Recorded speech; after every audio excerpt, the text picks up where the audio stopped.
Le decíamos en el arranque de nuestro informativo que ahora nos vamos a centrar en un tema que de alguna manera se ha instalado definitivamente en la agenda de noticias por la implicancia, por lo que representa, por las pérdidas y sobre todo por la interrogante que hay para cerca de 4.000 ahorristas de nuestro país. Es un caso que además tiene derivaciones en la justicia. Se trata de determinar si efectivamente se trató de lo que se conoce como esquema Ponzi, esto es garantizar una renta fija cuando en realidad la inversión es variable, por lo cual generalmente este tipo de situaciones no termina de buena manera. En algunos casos se habla de estafa piramidal. Ayer uno de los socios de Conexión Ganadera, Pablo Carrasco, realizó un streaming más de 1 hora para brindar por lo menos su posición al respecto y para conocer si en realidad hubo más respuestas, preguntas, incógnitas y cómo sigue esta historia. Es que estamos convocando a Roberto Riolfo, que estuvo trabajando sobre este asunto. Roberto, ¿cómo estás? ¿Cómo les va, compañeros? Buenas noches. Espero que anden bien. Bueno, en realidad, primero que nada, agradecerle a toda la producción de BTV Noticias. Ha trabajado muchísimo para que hoy pudiéramos estar acá junto a Nicolás y a Stephanie para brindarles un poquito más de información a ustedes en sus casas de un tema que a veces parece bastante ajeno, pero que hay inversores en este tema de todo tipo. Así que bueno, vamos a acercar un poquito, a echar luz sobre este tema. Otra cosa que quería aclarar es que esto explota un mes antes de que finalice este gobierno, este quinquenio. Ustedes dirán, ¿qué tiene que ver con la política o con el gobierno de turno? ¿O qué tiene que ver con el Estado cuando es algo entre privados? Bueno, en realidad, como en todos los casos, hay muchas bibliotecas. Una de esas es si el Estado debió haber intervenido, si tiene los mecanismos, si hay vacío legal. ¿Qué pasó con el Banco Central del Uruguay? Que esto le pasó por las narices. ¿Qué pasa con el Parlamento, que ya finalizó el periodo legislativo y está por comenzar el que viene, pero que también le pasó por las narices? En fin, hasta ahora nadie se ha pronunciado, solamente el actual ministro de Ganadería, Matos, pero el Ministerio de Economía y Finanzas no se ha pronunciado. Evidentemente, todo esto que decía Nicolás, las implicancias a nivel de la justicia y otras derivaciones más, o cómo ayudar a los damnificados, que también algunos abogados patrocinantes, los damnificados, hablan de que el Estado debería ayudar una vez más a los damnificados. En fin, tiene sí entonces que ver con el Estado, es una herencia que probablemente quede para el gobierno entrante. Dicho esto, vamos a compartir una primer placa para conocer la historia de esta Conexión Ganadera. Lo vemos allí, se fundó en el año 1999, dos de los socios fundadores son Pablo Carrasco, ingeniero agrónomo él, y Gustavo Basso, también vinculado a los negocios agropecuarios, quien falleció en un accidente de tránsito en noviembre del año pasado. Según datos proporcionados por el contador Ricardo Giovio en el streaming realizado, tiene una pérdida esta empresa de 230 millones de dólares y tiene 4.200 inversores. Por eso entonces el impacto social que está teniendo este tema. Roberto, ¿cuál era la propuesta? ¿Qué ofrecían que hacía tan tentador entrar en este negocio? Es complejo, pero vamos a ir tratando entre todos de dilucidarlo. Se dedicaba, Estefanía, a captar el ahorro de los privados para invertir en ganado en pie, por supuesto, y en todo el proceso que eso significa, es decir, la cría del mismo, el engorde, antes de la faena, todo el tema de la preñez, por supuesto la faena y la exportación, es decir, de toda la cadena. Cada una de esas modalidades, por supuesto, tenía diferentes tipos de plazos de pago, porque bueno, todas tienen diferente riesgo, algo que según el contador, Giovio, era inviable mantener justamente un porcentaje de rentabilidad igual por las dificultades de cada uno de los pasos de esa cadena. Recordemos que estamos hablando de ganado en pie, está expuesto a inclemencias del tiempo, a sequías, a corridas bancarias, está expuesto a atraso cambiario también. En fin, es muy difícil entonces mantener una rentabilidad fija. Este negocio comenzó dando un 11% de rentabilidad cuando arrancó y en este momento está entre el 7 y el 9. Nos enteramos incluso en la reunión de transición entre Matos y Frati. Hoy está entre 7 y 9%, de todas maneras por encima de entre el 3 y el 5 que se ofrece por este tipo de negocios en otras partes del mundo. Se habla entonces, como decía Nicolás, de un esquema Poncio, es decir, o una estafa piramidal. ¿Qué es esto? Bueno, a las personas más antiguas, a los inversores más antiguos, a medida que van cayendo las obligaciones de la empresa, se les va pagando con los dineros que los nuevos inversores van haciendo acercar a la empresa. Vamos a ver después en algunos tapes, va a quedar un poquito más claro esto. Esto es, en el lunfardo y en la jerga popular, la calecita financiera o la bicicleta financiera, pero aquí se le llama esquema Poncio. Vamos a conocer un poco más en forma académica de qué significa. Vamos a escuchar lo que decía este mediodía en la edición Mediodía de BTV Noticias de nuestro columnista especializado en economía, Federico Comesaña. Hay dos caminos. Un camino es liquidar todo lo que hay, que son unos 150 millones de dólares, liquidarlo, repartirlo y que a cada uno de los inversores le toque lo que le toca, que va a ser significativamente menos de lo que puso. Claro. Ese es el primer camino. El segundo camino, que lo plantean tanto Carrasco como Giovio, es la posibilidad de, con lo que hay, que es ganado, que son tierras, que son arrendamientos, que son contratos con frigoríficos, que es incluso una línea de una marca de carne, que es Stradivarius, contratos con el exterior de venta de carne hacia Estados Unidos. Es decir, hay todo un valor de la propia empresa que puede transferirse a una empresa nueva que no tenga deudas y convertir esas deudas básicamente en participaciones en esa empresa. Que esa empresa no tenga nada que ver con los dueños actuales de Conexión Ganadera y que sea propiedad de los inversores, que con el volumen de activos que tienen contraten el manejo de esa empresa, tanto operativo, financiero y demás, con gente profesional que lo administre como debe ser. Y que de esa forma, explotando esa nueva empresa, consigan no solo recuperar lo que invirtieron, sino además tener retornos, pero ya retornos variables, no fijos como era en el caso de Conexión Ganadera y dependiendo de las condiciones del mercado y de la propia empresa. Ahí parte de lo que nos detallaba Roberto y lo que veíamos y escuchábamos a Fede Comesaña de cómo se capta o cómo se arma este tipo de engranajes financieros. Pero hay cosas que son intangibles, que en realidad no se pueden ver, que es la confianza que generan algunos de estos portfolios. Ayer se conoció, por ejemplo, que durante 25 años, porque la empresa funcionó durante 25 años sin ningún tipo de problema, nunca Conexión Ganadera presentó sus balances. Es decir, algo que es normal casi que en todas las empresas, en una empresa que se dedica a capturar inversores, no se presentaban balances porque había un tema que, insisto, es intangible, que es la confianza, y eso es parte de lo que se ha defraudado, Roberto. Exactamente, Nicolás, iba a ir por el mismo lado, por el tema de la confianza. Ellos tienen muy buena imagen en la sociedad, sin lugar a dudas. Es lo que se le llama, que a mí no me gusta ese término, socorro por mi cuenta, la gente de bien. Para mí hay buena gente y gente complicada. Ellos sí tenían una muy buena imagen. Es más, uno iba en las carreteras, sobre todo para el este, había grandes carteles para invertir en Conexión Ganadera.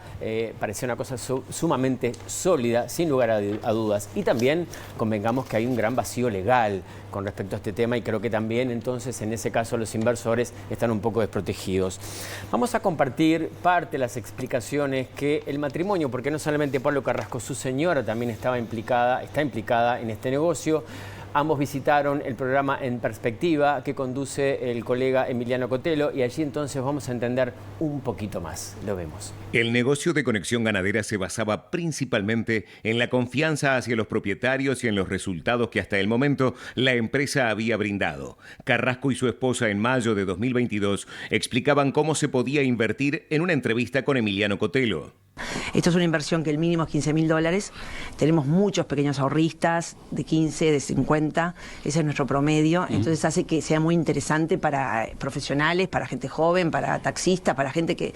Entonces es muy accesible. Ahí está. Y según el dinero que pone ese inversor, la cantidad de animales que termina teniendo. Exactamente. Son exactamente. de él. Son de él. Son de él. Bueno, y manejados por nosotros que velamos por el inversor y por el productor. Ahí está. El inversor no puede vender cuando él quiera, un montón de cosas al medio. En un negocio completamente desconocido, los primeros contratos tuvieron que tener un premio muy fuerte para los inversores, con tasas que más que duplican las actuales, ¿verdad? A medida de que la confianza en los inversores comenzó a crecer, empezó a aparecer más oferta de dinero, y esa tasa que tal vez empezó en 18%, que no es tasa, no son beneficios, porque esto es ganadería, tengo que cuidarme siempre de no confundir la actividad financiera con lo que hacemos nosotros, que es ganadería pura y dura. Ese beneficio fue disminuyendo con el tiempo a menos de la mitad, que es el actual. Así que a Por pesar ejemplo, de ¿hoy en qué orden está ese beneficio? Hoy está en el orden del 7%, y las tasas, los beneficios nuestros no se pueden comparar con lo que vos podés obtener colocando tu dinero a plazo fijo en el Banco República. Un año después, en mayo de 2023, Carrasco, en una disertación frente a inversores, explicaba por qué era un negocio tan rentable. ¿Pero qué pasa? Hoy no damos abasto. ¿Por qué? Porque esto funciona. Y estamos muy angustiados de que no demos abasto. No nos creemos la excusa de decirle a alguien que quiere invertir que lo que pasa es que no hay lugar. Si bien en varias oportunidades Carrasco mencionó que no se encargaba de lo comercial y que eso lo hacía su socio fallecido, en un evento por los 25 años de Conexión Ganadera en octubre de 2024, decía lo siguiente. Como dijo Ana, soy el vendedor, dijo Gustavo.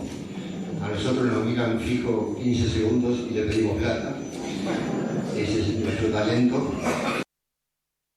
Bueno, ahí queda claro que Carrasco decía ser el vendedor y decía ocuparse del tema financiero. Y esto es un dato nada menor, un dato relevante, porque ayer, en el streaming que hizo con los inversores, hizo referencia a este asunto y casi que se deslindó de la cuestión comercial para atribuírsela a Gustavo Basso, fallecido hace algunos meses en un accidente sobre el cual vamos a hablar también en un ratito nada más, ¿no, Roberto? Sí, Nicolás, es así tal cual como tú decís, pasó de la angustia de no dar abasto a la angustia de sentir que tiene una deuda ya no comercial, sino moral.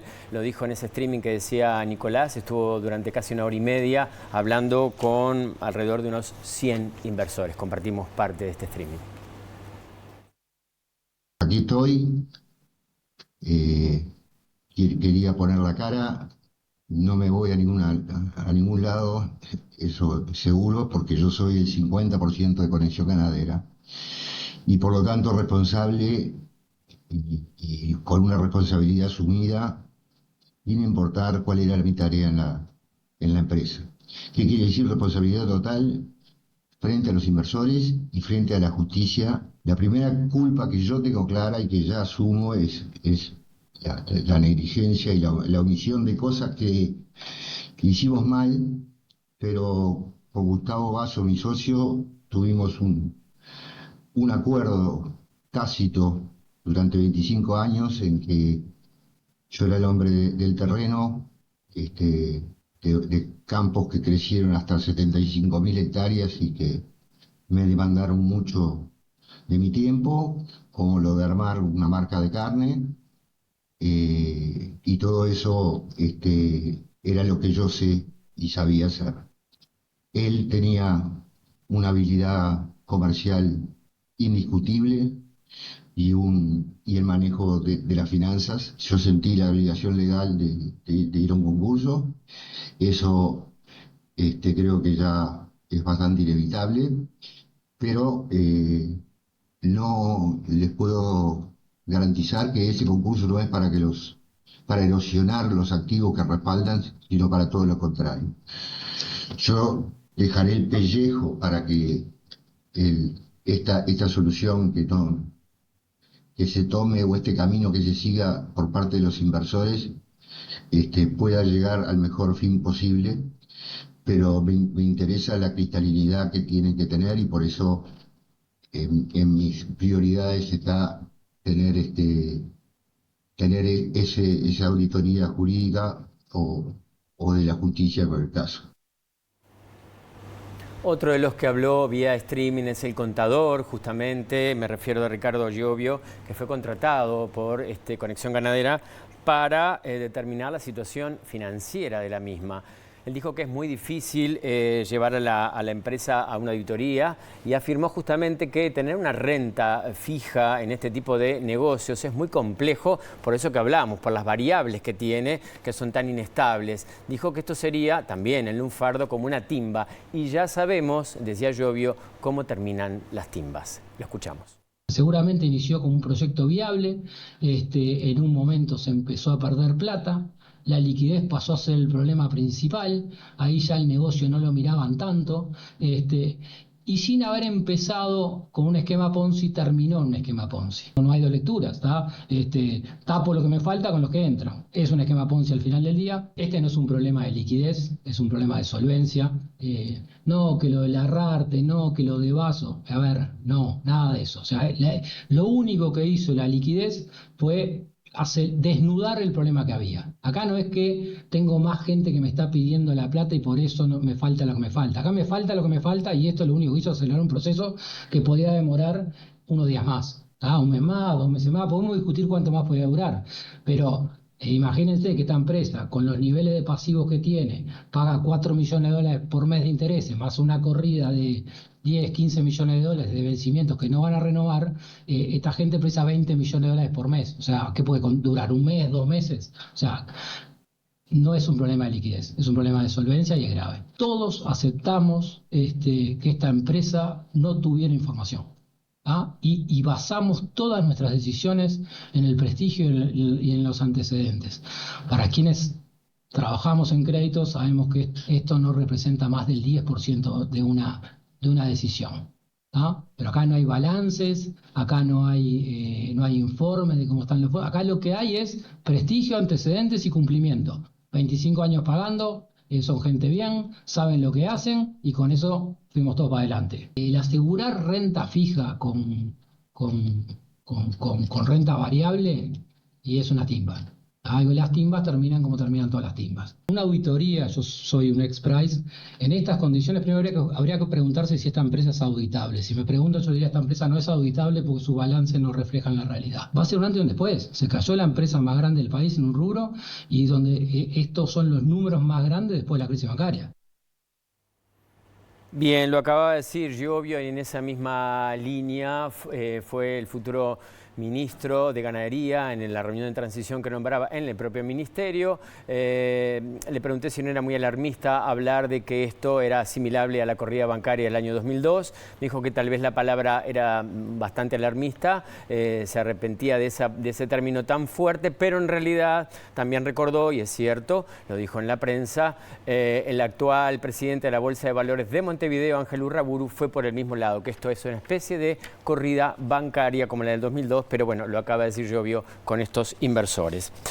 Estas maniobras y la falta de control y transparencia del dinero de los inversores derivó, por supuesto, en que se empezaran a sonar campanas de alarma y empezaron todos los inversores, o muchos de ellos, a recurrir a sus abogados patrocinantes. Ellos están viendo la manera por dónde ir a nivel de la justicia. Varios abogados entonces están patrocinando a estos damnificados y ante la incertidumbre, y lo vemos allí en imágenes, muchísimos de esos inversores se están acercando a la oficina del Sistema de Información Ganadera del Ministerio de Ganadería para conocer el destino de su ganado y si efectivamente estaban o no registrados a su nombre. Esto lo estamos viendo allí en imágenes. Por supuesto están veladas para no dar aquí por la pantalla la identidad de ellos, ¿no? Un equipo de BTV Noticias fue hasta el lugar y se entrevistó con muchos de los damnificados. Y la mayoría narró de que no hay registros. También los trabajadores, los del otro lado del mostrador, también dijeron lo mismo, que no coinciden las guías que es los que hablan de los movimientos de ganado para aquí y para allí, las guías que proporciona Conexión Ganadera no coinciden con las guías que tiene como información el Ministerio de Ganadería, y es otro punto flaco que la justicia de allí se puede también agarrar para avanzar en el tema. Tenemos un programa informático de avanzada, tenemos la trazabilidad que nos distinguió en el mundo, y sin embargo pasan estas cosas porque no se puede, el Estado no interviene en negocios entre privados. Los funcionarios de estas oficinas de todas formas relataron a mis compañeros de BTV Noticias que fueron hasta allí que muchos de estos inversores se fueron muy cabizbajos de esta oficina, se fueron muy consternados, se fueron llorando porque lo que allí ellos entregaron como inversión eran los ahorros de toda la vida. Complicado. Roberto, bueno, Sí. y en ese sentido justamente ya hay varias denuncias a nivel de la justicia. Es así, Estefanía, hay varias denuncias, como decía, y está muy buena la puntualización. Hubo que cambiar, la Fiscalía había ya nombrado quién se iba a encargar del tema, había una persona que estaba involucrada de alguna manera, un damnificado, así que bueno, eso tuvo que cambiar, pero mejor lo explica el vocero de la Fiscalía, Javier Benech, lo escuchamos. Se han presentado varias denuncias con respecto a la situación de Conexión Ganadera. Esas denuncias fueron asignadas en primera instancia por la Dirección de Depuración, Priorización y Asignación de Fiscalía a la Fiscalía de Delitos Económicos de primer turno, a cargo del fiscal Alejandro Machado. Sin embargo, una de las integrantes del equipo de Machado, una fiscal, un familiar suyo, ha sido damnificado en esta situación, es una presunta víctima de esta maniobra, y en función de eso se solicitó un derecho de abstención a la fiscal de corte, a la subrogante, la doctora Mónica Ferrero, el cual fue concedido por la fiscal de corte, y por lo tanto el caso pasa a ser investigado por la Fiscalía de Lavado de Activos, a cargo del fiscal Enrique Rodríguez, que es, por resolución establecida de antemano, digamos, previamente, es quien subroga la Fiscalía de Delitos Económicos. En función de eso, les hago un resumen de la situación de los fondos ganaderos, porque son varias situaciones. La situación de la Rarte, que fue las primeras denuncias que se presentaron, están siendo investigadas por la Fiscalía de Delitos Económicos a cargo del doctor Machado, y la situación, las denuncias con respecto a República Ganadera y Conexión Ganadera van a ser investigadas por el fiscal de lavado de activos, el doctor Enrique Rodríguez. Para cerrar, decirles que bueno, se viene un mes intenso en este tema, enero ya está cerrando, ante este vacío legal que les decía que sí existe, hay que ver cómo sigue, si el Estado ayuda a los damnificados, y ver también, como coincidieron tanto Matos como Frati, ver si esto puede entrar a la órbita del Parlamento, es decir, si se puede legislar al respecto, crear alguna ley para que pueda de alguna forma interceder ante estas situaciones y que el agua entonces no llegue al río como ha llegado en esta situación muy compleja que veremos cómo se termina dilucidando. Muchas gracias, Roberto, muy completo el informe, trabajo, obviamente. gracias. Vamos a seguir con este asunto. Estamos en contacto con Gerardo Cosa y Pedro Méndez, son dos abogados, obviamente, representantes de varios de los miles de damnificados. En esto obviamente hay varios abogados interviniendo, ellos representan a algunos de los damnificados. Doctores, ¿cómo le va? Buenas tardes, gracias por atendernos, por este contacto, y lo primero que quiero preguntarles es si cambió algo desde ayer, después del streaming, después de que apareciera Pablo Carrasco, si hay un nuevo escenario a partir de ahora. Hola, buenas tardes. Hola, buenas ¿Cómo tardes. están? Bueno, desde ayer que habló Pablo Carrasco, el contador y uno de los inversores, en realidad lo que cambió fue que dio la cara a Pablo Carrasco, que se dieron algunos números que no sabemos si son ciertos o no, más allá de lo que opinó el contador, pero soluciones, cantidad de ganado que tenga la empresa no la pudimos saber porque no fueron dadas. Pablo Carrasco, como se dijo hace un rato que estaban en la entrevista, él dice que es un tema moral y no tanto económico. Yo no estaría tan de acuerdo con eso y creo que mis clientes tampoco están de acuerdo con eso. Las soluciones que previeron tampoco me parecieron que fueran muy eficaces, pero bueno, son las primeras impresiones. Lo que hay que hacer ahora es pedir el concurso. Sí. No, complete la idea. Bueno, un poco la expectativa. Dale. Perdón, la expectativa que teníamos ayer con las entrevistas, con las comunicaciones que hizo la empresa Conexión Ganadera, si bien eran pocas para los operadores jurídicos, realmente llevaron desde la sorpresa al inicio hasta la indignación y en algunos casos hasta el enojo, en el sentido de que tenemos ya casi 2 meses de la cesación de pago de esta empresa, tiempo suficiente como para dar una respuesta de por lo menos el número de animales, y recibimos más de lo mismo, que es incertidumbre, vacilación, falta de información, que eso que ustedes preguntaban ahora, ¿qué cambió de ayer a hoy? Creo que lo que se comunicó creó un ambiente todavía de mayor duda, como hemos dicho varios colegas, y ha incrementado el nivel de consultas y de incertidumbre de los clientes de cómo actuar. Uno pensaba al inicio de la conferencia que se iba a hacer razonablemente, se iba a informar seriamente de la situación patrimonial de la empresa y también de las existencias de ganado, y realmente no recibimos nada. Claro. Ahora, doctor, lo que recibimos fue un poco más de lo mismo. Discúlpeme, porque una de las cosas que hoy se manejó es que obviamente cada uno de los damnificados va a emprender el camino que quiera, pero una de las recomendaciones que hubo, corríjame si me equivoco en el término, fue que rápidamente se pida el concurso. Un concurso que en realidad, insisto, corríjame si alguno de los datos que manejo no es correcto, es de una empresa que tiene activos por 3, 4 millones de dólares y deudas por casi 400. ¿Cómo se sale de esta situación? ¿Alcanza con pedir el concurso? ¿Lo van a hacer? Bueno, perdón. Yo creo que el concurso es importante en este momento para separar al administrador Pablo Carrasco de la empresa. Yo creo que esa sería la primera medida que tendría que tomar la sede judicial que tome el caso. Nombrar un interventor, separar al administrador, y ahí el interventor, en forma rápida, manteniendo el ganado en condiciones, porque también estamos hablando de que si existe el ganado que están diciendo que existe, por el bienestar mismo de los animales hay que mantenerlos, hay que alimentarlos, hay que darle el agua, hay que seguir teniendo los arrendamientos donde están. Mientras se entreguen o no se entreguen a los titulares, que eso era otra discusión que había, pero para mí lo primero, sí, el concurso no estaría mal para separar la administración.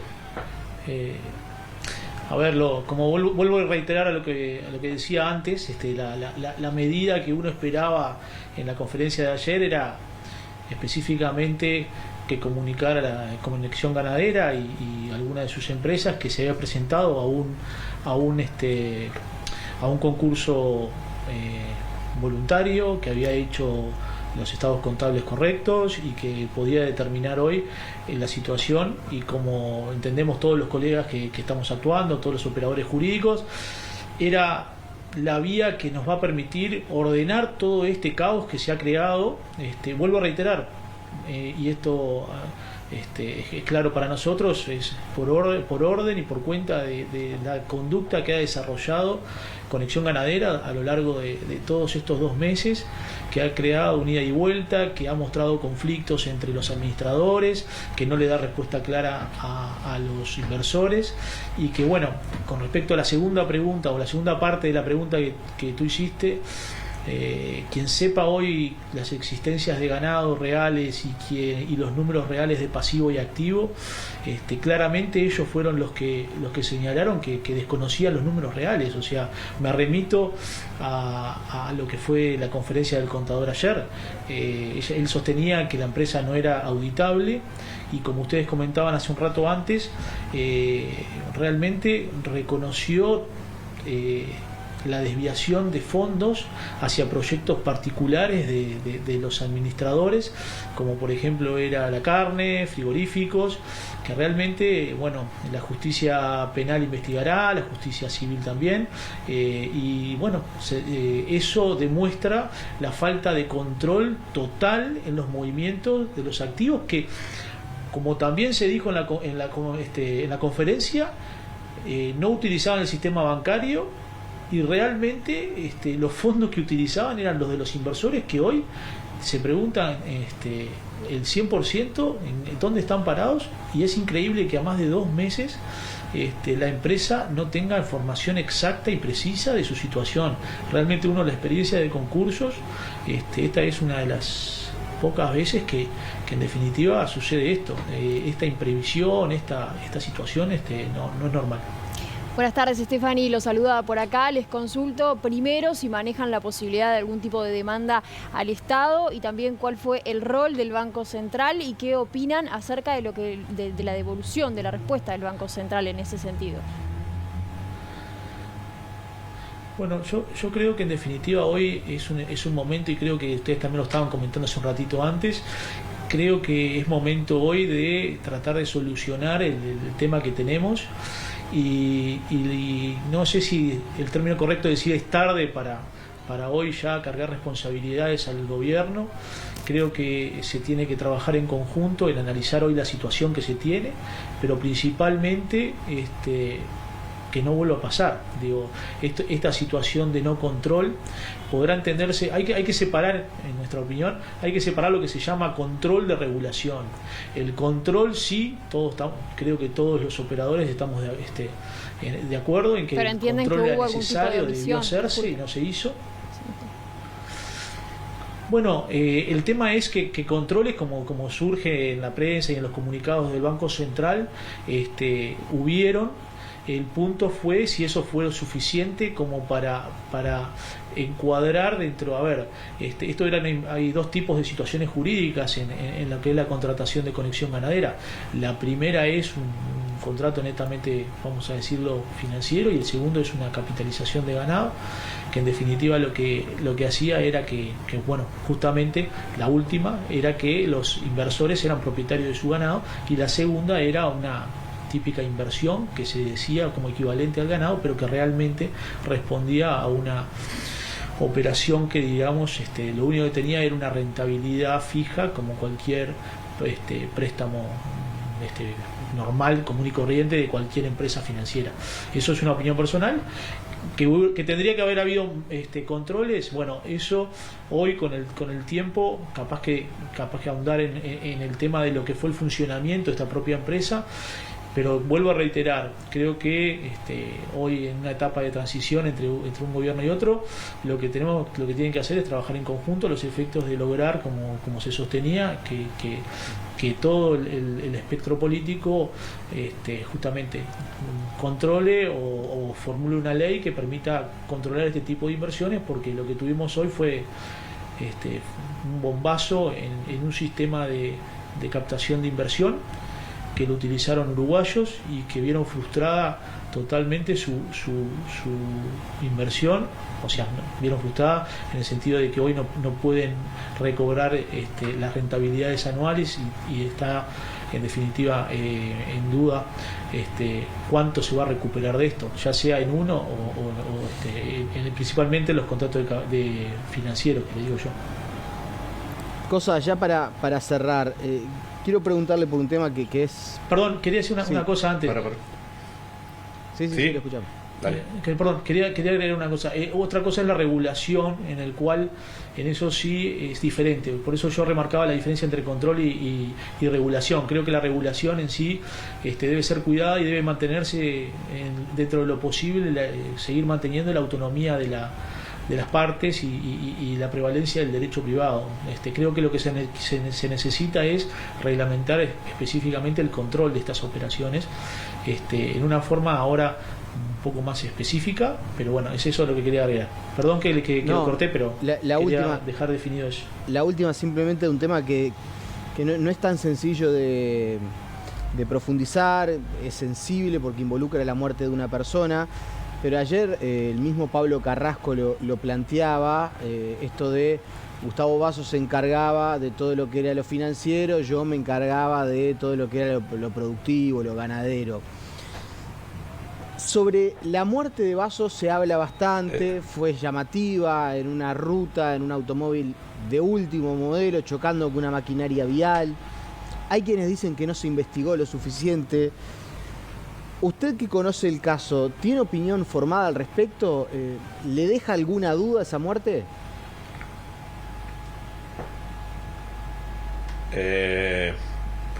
No sería quien para dudar de la muerte de otra persona. Me parece que sí puede haber dudas, pero me parece que es más suspicacia que una realidad. Supongo que los controles de policía caminera, de tránsito y demás, no hay por qué dudar de todo ello, y que Basso, por lo que han dicho, tuvo un accidente y no más que eso. Lo que sí me parece es que es inverosímil o poco creíble creerle a Carrasco que después de 25 años no tenía conocimiento ninguno de la situación financiera de la empresa. No quiero entrar en discusión con Carrasco, pero de los dichos de él, y yo conociendo y teniendo muchos clientes que tienen empresa y son socios, cuesta creer que uno de los socios, administrador aparte, no conociera la situación de la empresa. Pero las actuaciones, por ejemplo, no me pareció tampoco muy grato las actuaciones en torno a la muerte de Basso. Hay quienes dicen que, por ejemplo, la Fiscalía rápidamente lo tildó de accidente y no profundizó en la investigación. Se habla de un cuerpo entregado rápidamente a sus familiares, cremado. Y bueno, como que hoy, con el caso, como ha tomado la dimensión de esta situación, habría más para investigar así. Desde el punto de vista del peritaje técnico, ¿no surge ningún tipo de cuestionamiento en esas actuaciones? Primero que nada, no vi la carpeta fiscal, o sea que no podría hablar sobre el caso de si el fiscal actuó rápido o no actuó rápido. Dudar hoy si una persona fallece o hay un suicidio o hay alguna otra cosa, igual no cambia la situación real de la empresa. Que el señor Basso ya no esté entre nosotros no va a cambiar la situación, y la cambió. Como bien dijeron hace unos minutos en el programa que estaban hablando ustedes, esto caía en diciembre, enero o en marzo del año que viene. No creo que afectara mucho la existencia o no de Basso dentro de la empresa. Bien, les agradecemos a los dos por estos minutos. Un verdadero placer poder conversar y bueno, ojalá rápidamente. Un abrazo enorme y que pasen muy bien. Eran los abogados Pedro Méndez y Gerardo Cosa conversando con nosotros, un completo informe que dedicamos aquí en BTV Noticias para tratar de entender un poco esta situación que va a generar más noticias, ¿no? Esto recién está comenzando. Empieza.